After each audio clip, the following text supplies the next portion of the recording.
भैया light of कर दीजिए।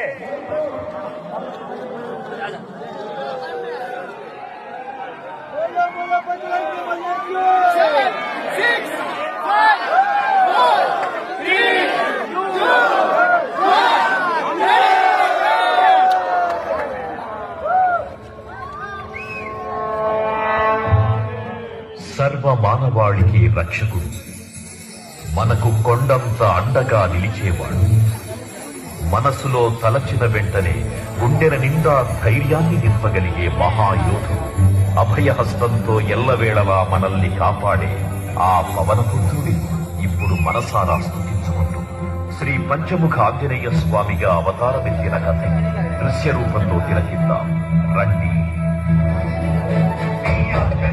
ప్రసన్నాంజనేయం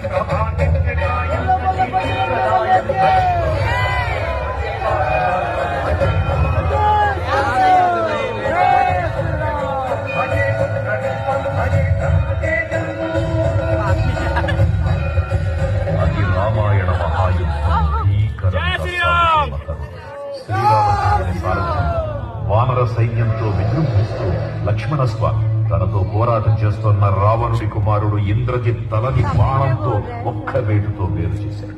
ఇంద్రజిత్ మరణ వార్త విన్న రావణుడు ఆవేశంతో ఊగిపోయాడు. ప్రతీకారం కోసం పాతాళ లోకాధిపతి తన సోదరుడు అయినటువంటి మహిరావణుడి సహకారం కోరాడు.